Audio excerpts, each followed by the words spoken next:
All right, hi everyone. Welcome back.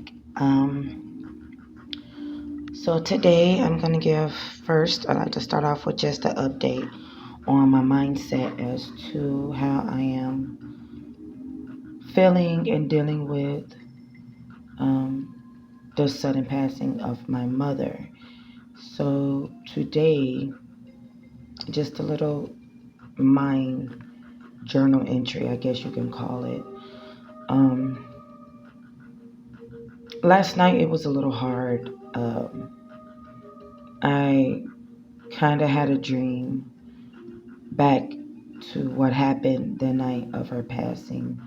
I don't know why that came about. I don't know what caused that, but I did, and it brought back a lot of feelings. Excuse my shirt. It brought back a lot of feelings. It brought back a lot of dark thoughts that I truly thought I was kind of over. But so far today, I guess it's okay. I do have my moments still, but I guess I'm doing okay. I don't know why today, though, I'm thinking about it a little bit more than I have been, but it's,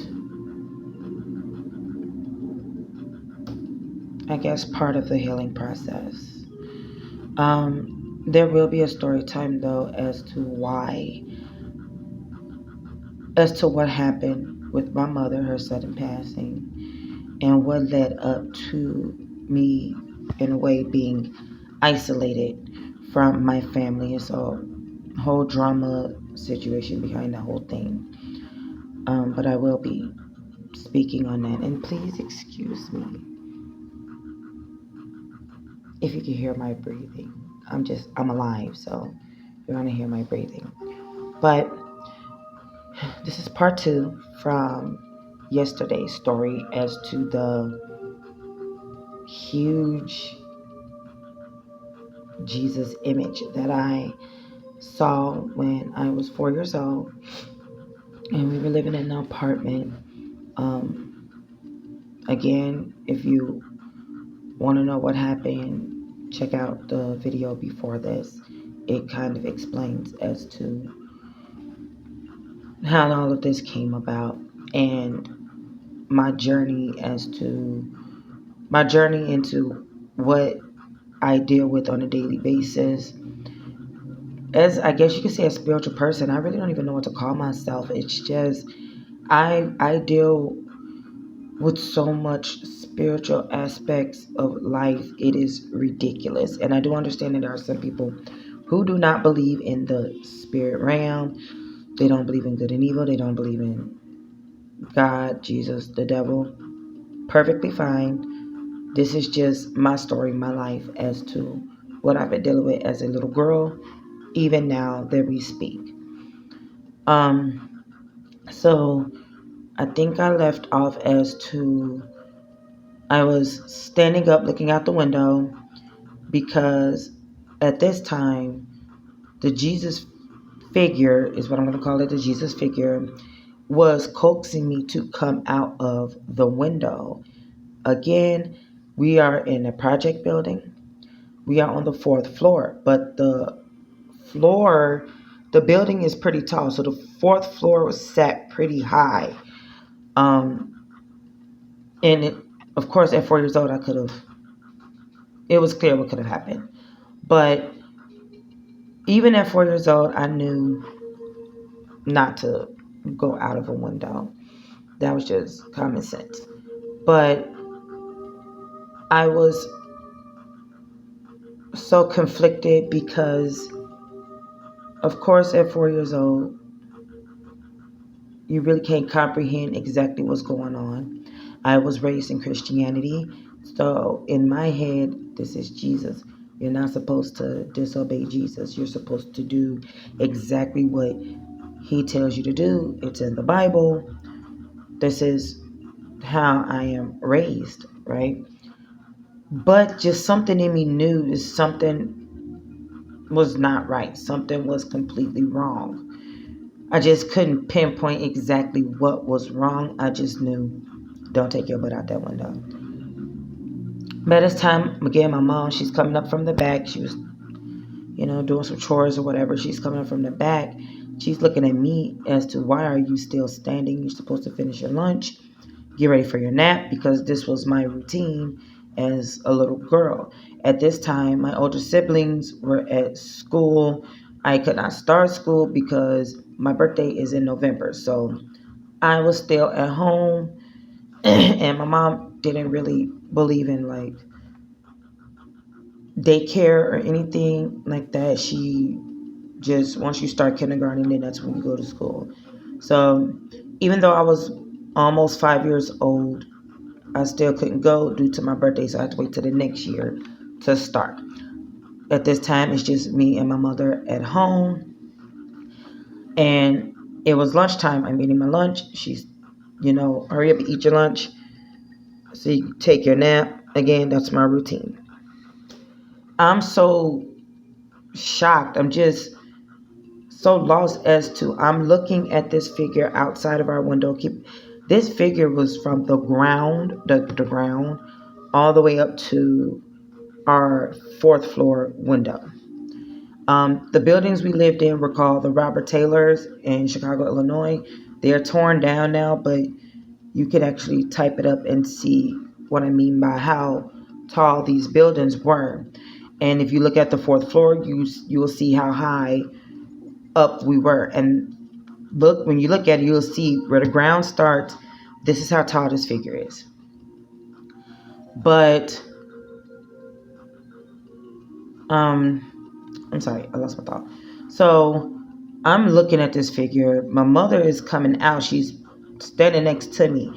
And I don't even know how to get out as, do you see it? Like, do you see Jesus? Because in my head, I'm thinking this is Jesus. Do you see him? Of course, I've already told my mother about this situation. Of course, she didn't believe me. I'm 4 years old telling her there's a giant Jesus outside her window. Of course, you're 4 years old, 4 or 5 years old, imaginative. Okay. But she's standing there with me, and she doesn't see it. And she's not reacting at all. She's just, go sit down, finish your lunch so you can take your nap. I can't speak. I can't move. I am terrified because while I am watching this figure, it's still doing this. My mom's standing right here. I'm looking like this. It's still. What the heck is going on here? This is all happening in this apartment. We were in this apartment for some years. I think from the time I was 2 years old until I was around 7. And we stayed in the Robert Taylors. And so much stuff. This is the beginning of my spiritual journey, even though I did not know what it was because I'm a little girl, not even in school yet. But at this age, I am experiencing so much. Not from the 2 shadow kids that were in the hallway every single night to this giant Jesus. Also, in this home, there was this humongous painting picture my mother got. I think she says someone gave it to her or she got it from a thrift store. This painting is ginormous. Took up most of the wall. It was one of those heavy, old school frames that had the wooden framework that was had intricate, very, very elegant, intricate designing. It definitely looked hand carved. In this frame, it was a meadow, and it was supposed to be like this meadow, trees, grass. By the tree, there was this painting of this woman, white woman, no racism intended, but there was this white woman She was sitting by the tree in this meadow, and she was holding a Bible, reading the Bible, something of this, a very peaceful painting, just representing peace, reading your Bible, whatever. I never liked this painting. Never, ever. Because something in me told me that this woman was watching me. I knew this woman was watching me. I don't care what anyone says. I don't care. I hated this painting, and my mother had it right when you walked into our apartment.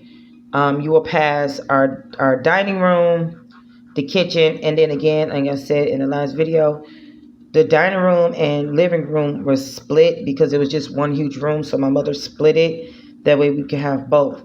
And right where our couch, right behind our couch, she had this big, huge painting there, right there.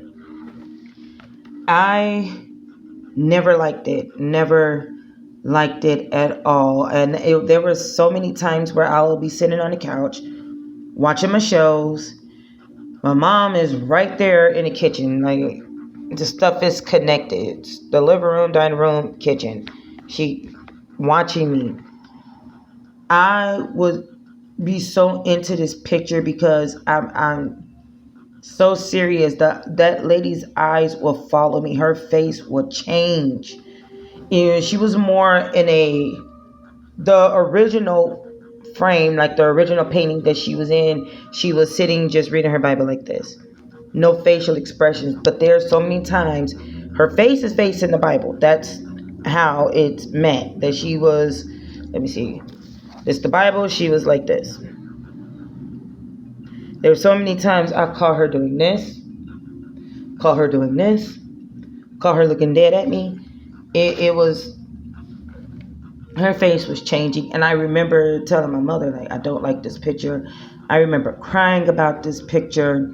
I just did not like it, especially when she would definitely move when my mother was either in the kitchen focused on doing what she's doing. And again, my mother talked on the phone a lot while she was busy doing, regular house duties. She would talk with her siblings and my aunts and uncles. But when she was either very focused there, or she would go down the hall to use the washroom or go into the room to do something, that's when she would move.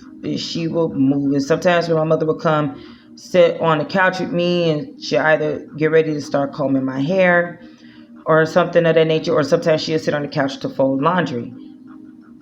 Nothing. The lady would go back into the original frame that she was painted in. Whenever my mother would get up, I promise you the lady would do this real quick and turn back. Here's the crazy thing. As time went on, I had no idea that my mother and my siblings were also experiencing things in this apartment. One of the experience my mother told me, which was surprising, she never liked that picture either. She felt she wanted to get rid of it, but she felt bad because, again, someone had given it to her. I can't remember if someone just brought it over or if she went to a thrift store and they just gave it to her and told her, here. But she never paid for this picture. It was just given to her. And at that time she was young, in her 30s or whatever, probably around my age, and she just wanted her home to look nice. And it really was a nice picture, and I'm not gonna lie, the painting was very, very elegant, very peaceful looking, a nice piece of work that, if I'm not mistaken, it will, if it was for a price, I would think it would be pretty expensive, in the hundreds, maybe close to the thousands. That's how heavy and beautiful this picture was. But it was just given to her for free, which now I pretty much see why it was just thrown to her. But I found out later that no, she never liked that picture at all. She wanted to get rid of it, but she didn't want to feel bad from throwing away something that someone gave her, that guilt feeling, which I understand full on. My siblings have spoken on seeing little children play in our toy rooms. So again, I explained the layout of the apartment in the last video, but in our toy room, again, it was our toys. So we had everything. Our bikes, my brother had Power Wheels that by this time he was too old to ride his Power Wheels, but he still had them. And I would pretty much play with the Power Wheels because I was small enough to play with them. But he had Power Wheels. We had all our toys, train sets, and things in that nature. When my siblings were home, I think in there was where my mom put my brother's video game. He had a Sega Genesis and the Nintendo that just came out. The first Nintendo, I think it is. But he had those, and she put a little TV in there, so he could go in there and play his video game without disturbing us. Because we did have a television in our room, but again, as you know, back then there was no devices, so you had to share the television. And he wanted to play his video games, and we wanted to watch our shows, cartoons, whatever the case may be. So my mom, just to stop the arguing, she put a television in the toy room where only his games were allowed to be in there. So pretty much that was his own little personal area to play his video games. When they were home on a weekend, summer break, whatever, I still had to take my naps. So when my mom would call me in to take my naps, I would take my naps in her room. My siblings would still be in the toy room, playroom, doing whatever. There were times that, and I do remember some of these times, but there were times where they would come in. I would be laying on my mother's bed, half asleep. They would come in. Excuse the noise out there. There's a huge garbage truck right outside the window. But they would come in while my mom is still putting me to sleep. And they'll say, there's a little boy and a little girl. Keep in mind, when I always saw a little boy, a little girl late at night when everyone was asleep. My siblings were seeing a boy and a girl around the same age while everyone is awake. These children had features. They, again, I know it's going to start to sound kind of weird, but this is honest truth. No racism intended at all. I'm not that type of person. But from what they were saying, they said that these children were a little white boy and a little white girl. The way they described them were exactly how I seen the shadow kids. Now, I never saw the kids during the day. To this day, I've never saw them. I don't know what they look like. I only saw the shadow children. But my siblings would say they could see the features. They were two little white kids, a little white boy, a little white girl. I'm going to say strawberry blonde hair. The hair was definitely the way I described it. The girl with the two ponytails, kind of like Angelica from the Rugrats. If you ever know what the Rugrats is, her hair was like that. And the little boy with the bowl cut.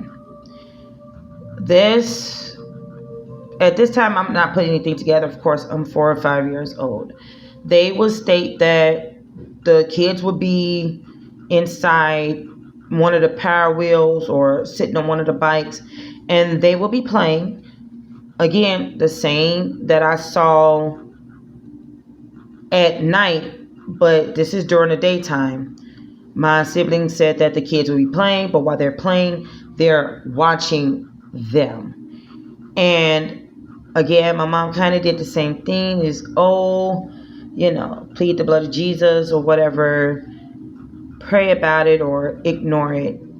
That was her. She never really stated that she didn't believe it, but it was more of Now that I'm an adult, it was more of a fear. I really don't want to face it. And that's understandable because she was in a home by herself. She was a single mom in a house with a bunch of little kids, and all of this crazy spiritual stuff is going on. That's scary for anyone.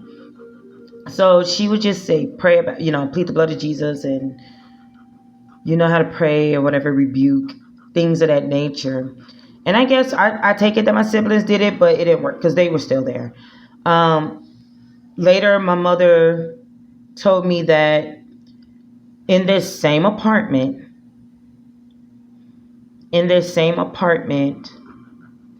she would hear at night,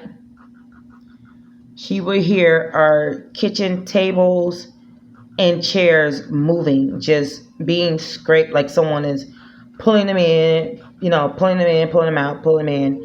She could hear that. She could hear the cabinets slamming inside of the kitchen. Keep in mind, we are all asleep. Now, these are things I have never experienced. I did not hear any chairs. If I did, I don't remember. Again, I'm 4 or 5 years old.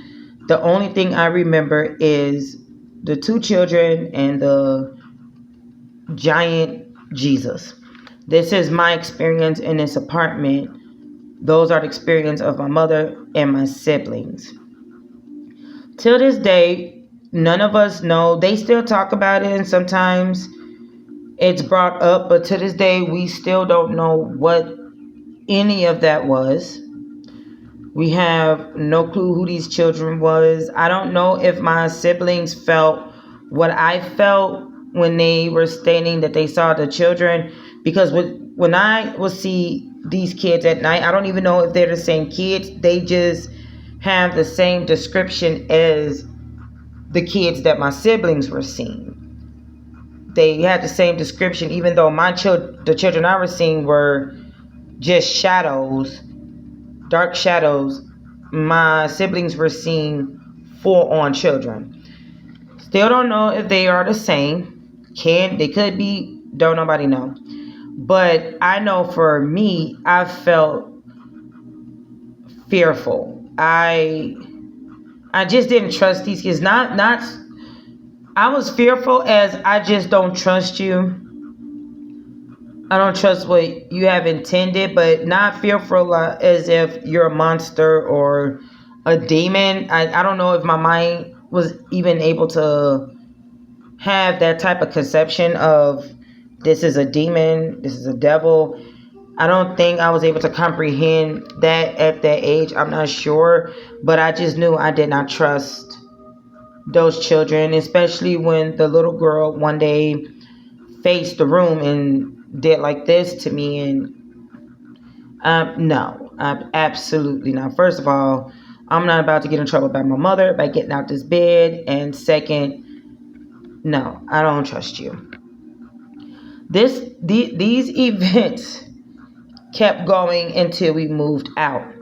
Once we moved out, it did not stop with me. So we moved over towards, I'm going to say, the south side of Chicago. Around this time, it's 1995. If I'm not mistaken, it's around 95, 96. I think 1995. We moved more towards, I think it was the south. It was out the projects. It was more a little upper class, middle class. I'm going to say middle class area at that time. I don't know how it is now, but at that time, it was over by Washtenaw. If anyone knows Washtenaw, back in the 90s, you know what I'm talking about. It looked kind of nice. It was more Latinos over there. Again, no racism. But I met a lot of friends over there. Like, it was very fun. We had a lot of fun over there. But we're in this apartment. Now, it was only a 2-floor apartment. We had the second floor. The downstairs was not, it was, I guess, being renovated. But whoever owned the building at that time They left it unlocked, so we would go down there and run around all the time.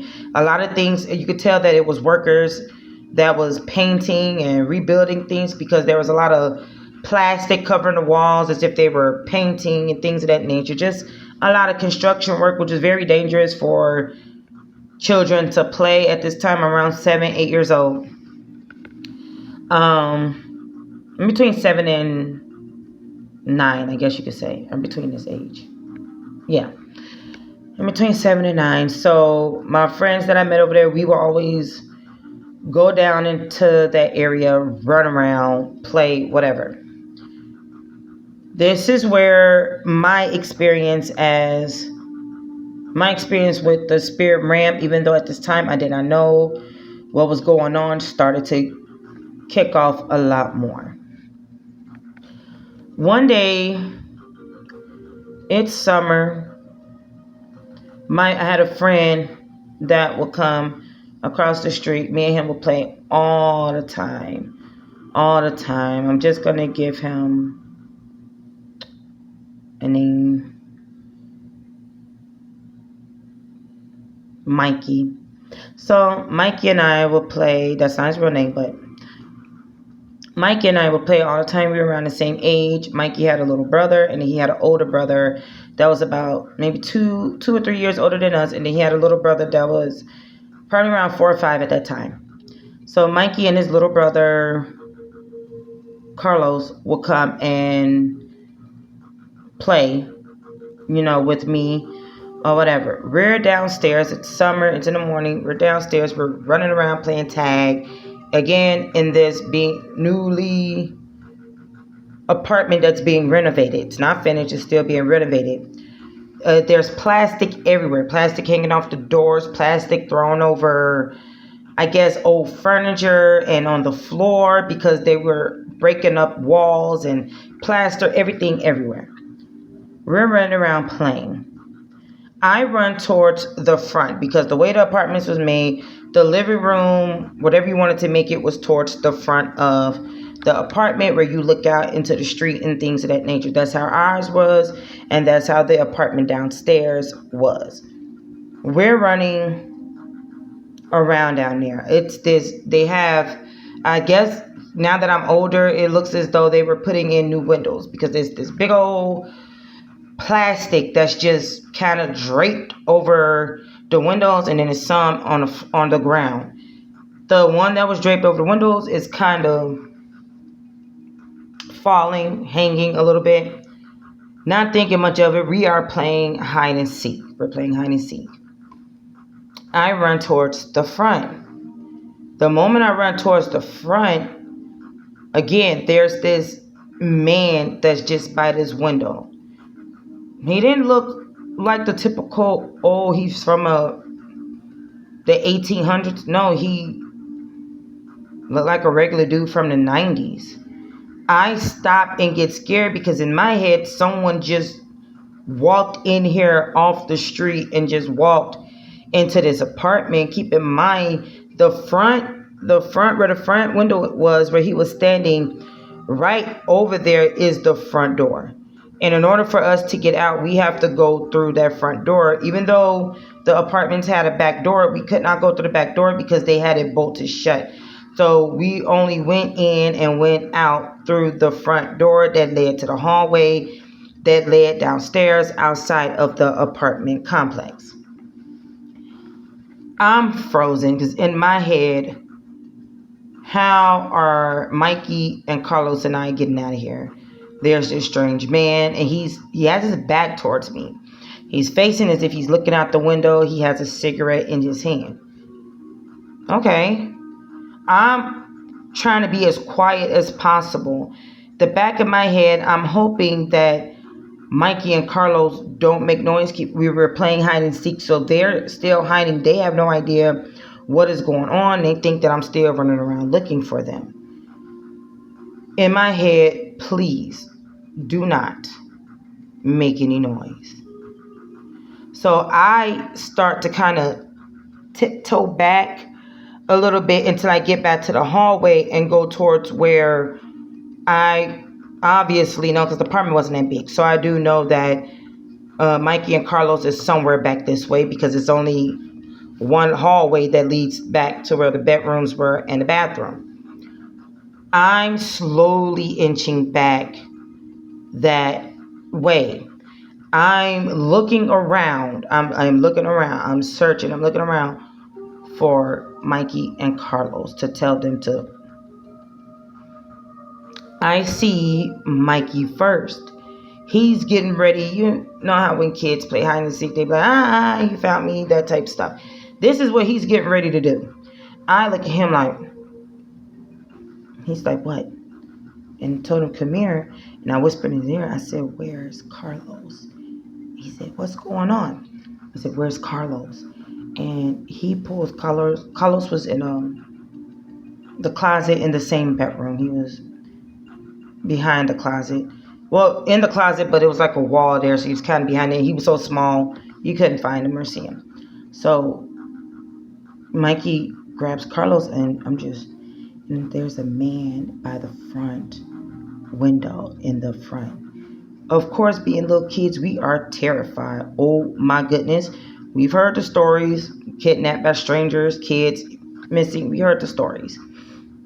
We terrified. So we are starting to walk carefully towards the front. We're peeking around again. It's still old furniture there from whoever was there. The plastic is draped around it. So we're kind of trying to look through the plastic towards the front to see if we still see him. I still see this man. His back is still turned. He's still looking out the window with a cigarette in his hand. And from what I can tell now, he kind of he was dressed, I guess you could say something from the late 80s to the early 90s. He had on clothes. He kind of looked like that. A black man, African American man. So I'm hitting Mikey. He's right there. He's right there. Look. He's right there. Mikey's looking. There's no one up here. And I said, no, he's right there. He's right there. Look. He's right there. And so Mikey moved his head out a little around the furniture and the plastic. Celeste, there's no one there. And he takes Carlos' hand. He was like, come on, let's go outside and play. And as we're walking towards the front door, because at this time, Mikey and Carlos, they're just walking because they don't see anyone. So they're just walking calmly. I'm still terrified. And he's right here. He's right here. As Carlos and Mikey go towards the door, they go out because the door, we left the door open. One thing was we weren't allowed to close the door while we were in there. We had to leave it wide open. Because yes, our parents did know that we were running there and play. My older siblings were going there with their friends, doing teenager things, whatever. But all the parents knew that all kids went into there to play around. But the rule was you must keep the door wide open. You're not allowed to close it. So they walking straight towards the door. They're getting ready to walk out. I'm looking dead at this man. The moment I hit by the door, like right before my little foot crossed that threshold,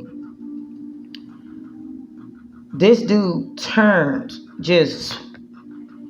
he looks at me. This right here was gone. It was just gone. His eyes pure black. And he just looked.